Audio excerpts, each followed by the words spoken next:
get through. So why are we here today? So basically I want to let you know that if anyone needs any more base on who we are, what we do, I think most everyone's familiar.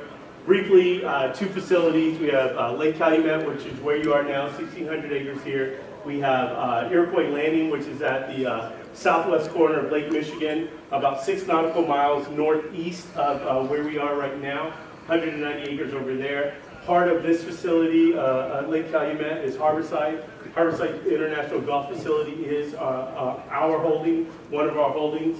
Our connection and some of the things that make the Illinois International Port District very distinct is that we serve 2 waterway systems. We're the only port that serves the Great Lakes and also an inland river port. We have 6 of 7 North American Class 1 railroads, and we're within 10 miles actually of 7 U.S. highways, or 12 miles of that. And we process through the ports of Chicago more than 17 million tons of cargo annually on average.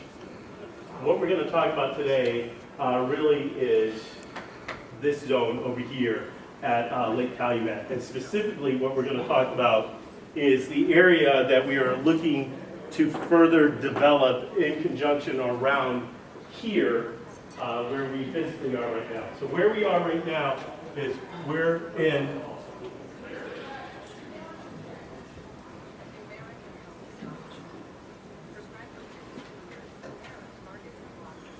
the Boathouse at Harborside. So what we are looking at developing is this undeveloped land right here and then right here initially.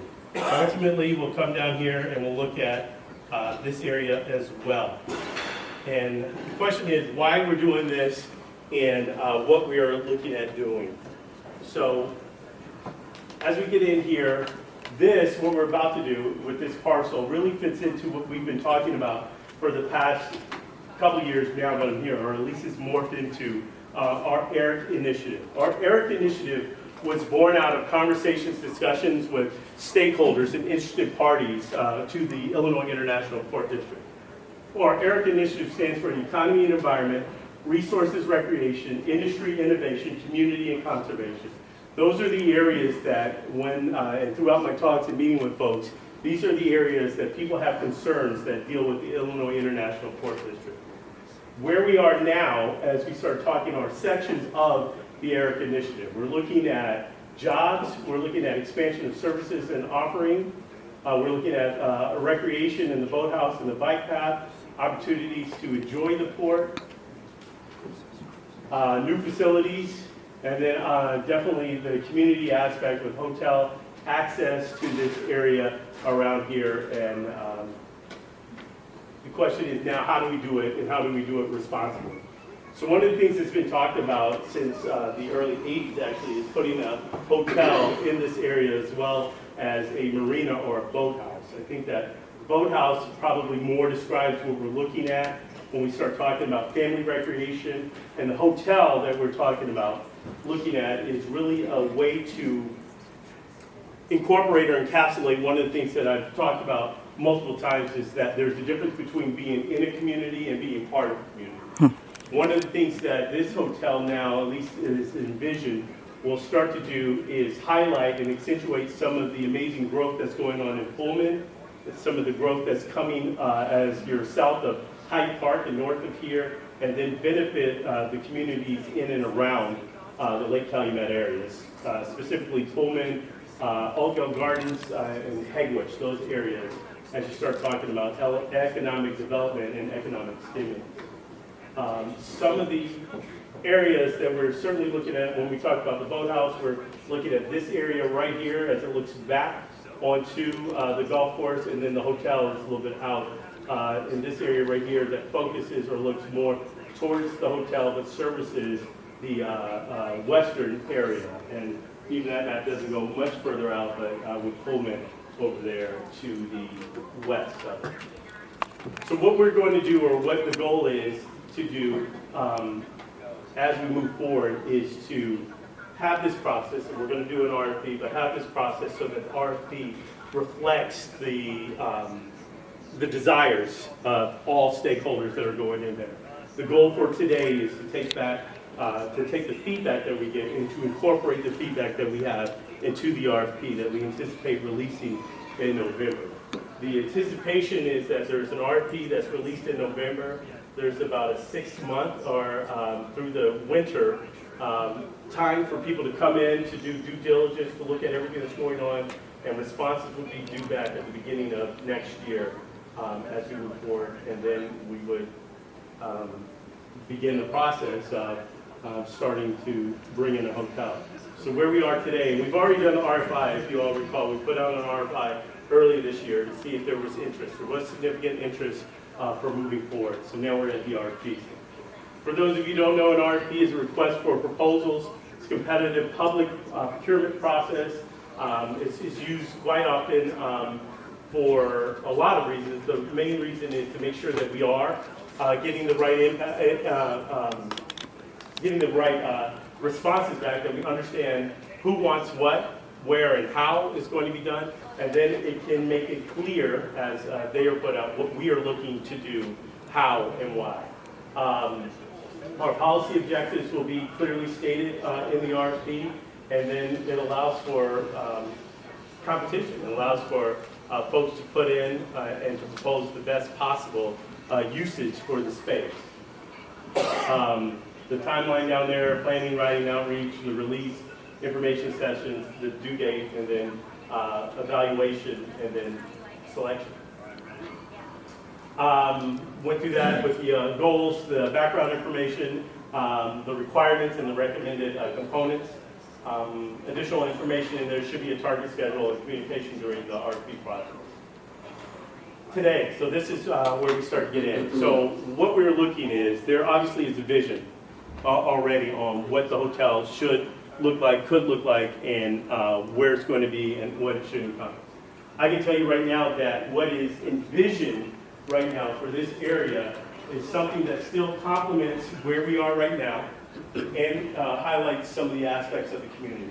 So where we are right now and the vision, and this is absolutely open for change, but the vision is a low-rise hotel, something that's not piercing the skyline or anything, something that's not uncomplimentary, something that's not discomplimentary, I don't know. We want something that complements the golf course and has a nod towards Pullman, architectural-wise or whatnot.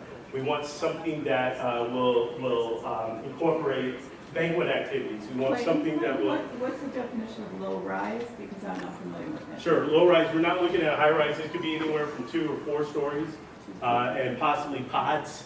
And when I say pods, you would have like a main area, and then maybe set off to the side, some more room areas right here, and that incorporating some more green space. I am not a hotel developer, but what I know that we want to do is we don't want to overly burden the area where we are, and we want this again to be complementary to the golf course definitely, and the other amenities that are here. So how many acres are we looking at? So you outlined the space, but how many acres? It's about 16 acres right here, and all this will ultimately be spelled out in the RFP, but there's about 16 acres right here. It's another 16, it just depends on how it's cordoned off. One of the things that we're looking at is that it's not necessarily, the RFP is not necessarily a hotel and boathouse. It could be combined, it could be a hotel or boathouse. So we need to look at whether those are 2 separate and distinct RFPs. They might be 3, so it might be 1 for a hotel, 1 for a boathouse, and 1 for a hotel and boathouse. So we need to... Total space for... Total space is... What you outlined. Yeah, this is a little less than, at this point right now, 20-some acres, a little bit more than that. Total. It could be, right. It depends on what the footprint ultimately will be. We're looking at an ultimate usage of all of this area right here. So ultimately, it is how much space, ultimately? I don't know exactly, because we have to figure out how much we're going to include in the RFP, so those are the things that we're talking about. If it's one structure, the footprint's going to be smaller. I understand. If it's pods, and other things that are incorporated, then the footprint will be larger. So those are some of the things that we are looking Well, at. I'm asking, what is possibly the largest amount of space? For the hotel, it could be For 16. for the whole? For the hotel, can I? Yes. Thank you. For the hotel, it's possibly 16 acres here. You could add in another 4 or 8 acres for a marina. It depends on what we're looking at. That's what I'm saying. It can change. So what we're doing is looking at the best possible usage for the space here, here, and then ultimately right down here. This is the open land that is south of the golf course, but north of the industrial aspects of the port. So one of the things that we're looking at with this RFP, with the hotel, is we've already been working with other entities such as Active Alliance, Active Transportation, to make sure that we incorporate a bike path that goes across the port that connects Calumet to Square Marsh, to Big Marsh, excuse me. So those are things that we're looking at. Those are things that are going to be spelled out already in the RFP, but there are other aspects that we're looking at incorporating into that, which is why we're having the public meeting. Yes, sir. Oh, that's it. Like one more question. Yep. Is any of that space in the current industrial zone corridor? When you say the industrial zone corridor that is designated for development, No. Is any of that going to be located in the current zoned industrial corridor? who's zoning and which one? The city zones the industrial corridor. We are in the industrial corridor, correct. So the hotel and boathouse will be in the industrial corridor. Well, it's not necessarily that it will be, because we are our own municipality. So the way that different things are identified depends on what we avail ourselves of. It could be, absolutely. Is that not currently zoned as industrial It corridor? is currently zoned Okay, so you will be by the putting. city, but we're not part of the That's city. the question I asked. I asked, is it in the zoning that is known as the industrial corridor? And the answer is yes, kind of.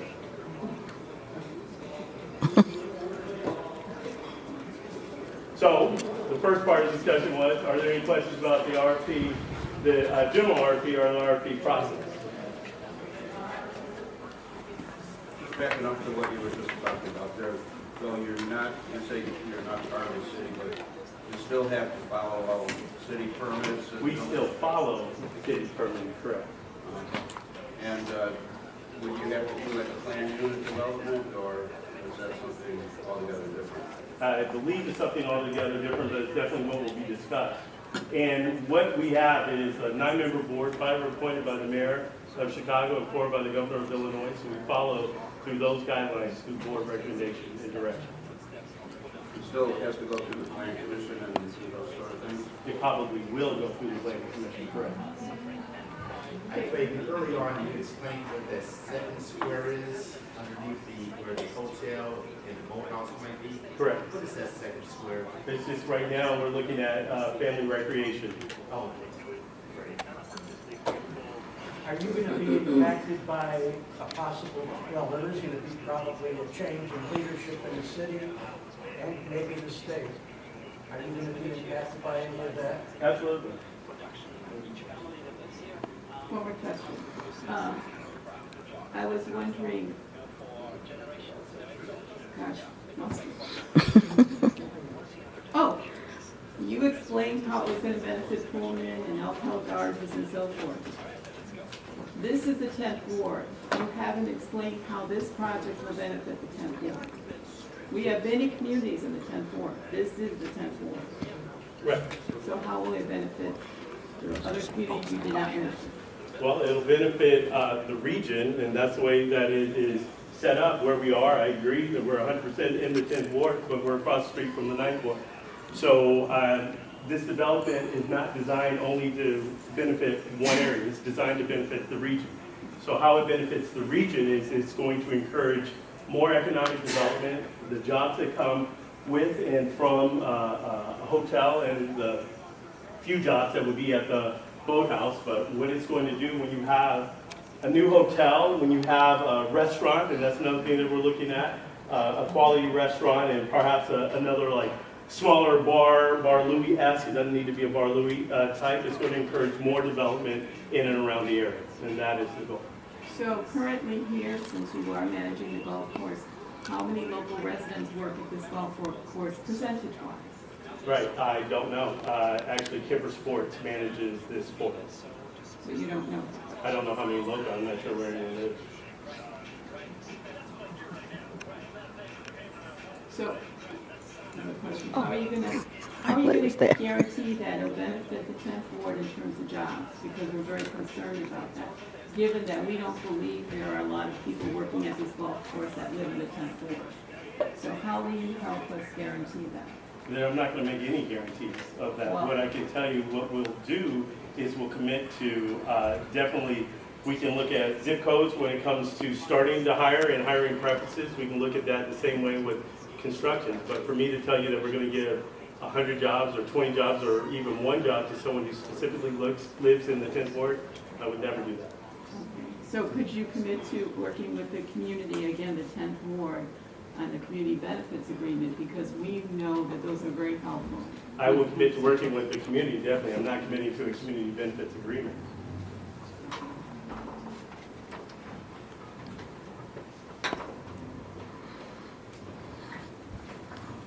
All right, so I think we started on this. What would you like to see? Jobs at the site. So I think it's very clear that 10th Ward, to make sure that 10th Ward residents are certainly benefited with anything that we do here. Is there any other? Should we keep this discussion? We definitely have the boards keep moving. How, Joe, you want to keep on or anything else? Specifically job-wise at this point? Ward should be included. I agree. Construction jobs Yes, sir. for members of 9th and 10th Ward, the surrounding. Same thing. Preferences are definitely things that we can build in. Guarantees, absolutely not. Or at least not anything that I would commit to at all. I think that preferences are the right way to go. And when I was chief of staff at IDOT, those are things that we looked in, and those are things that we did to ensure that the community had a leg up in the opportunities presented with construction and then with new jobs that come to and through. I think that that is absolutely fair to make sure that we do so that the impacted community has the opportunity to benefit from the impact, that it will have on the community, first and foremost, as you go through construction and everything like that, and then the impact, so if you look at that as a negative, I don't necessarily see that as a negative, but if you look at that as a negative, then as you move over to the positive, once you have, the construction there, and it's there, when you talk about a hotel, I mean, you're talking about, good jobs, that come. And I understand the desire to make sure that these good jobs benefit the local folks in and around, especially folks in need. So, Clayton, one of my concerns about not working with community on a community benefits agreement is that a community benefits agreement covers much more territory than just jobs. So it would be very advantageous for our community to have that in place and have someone commit to it. But if you say you're not, then it's hard for us to support this whole project. I can understand, yeah. What I'm saying is I commit to working with the community. I'm not committing to a community benefits agreement. Clayton, how big is this hotel going to be? I don't know yet. I don't know. Another thing that's going to have to happen is an economic impact study on what this area would sustain. I think what everybody knows is this area is growing, and it's growing relatively rapidly. But it might not make economic sense to have a hotel that has more than 150 rooms. When you say it's growing, what do you mean? I mean, where is this growing? It's growing right across the street. It's growing right up the street. It's growing. You mean population-wise? I'm talking about population-wise. I'm talking about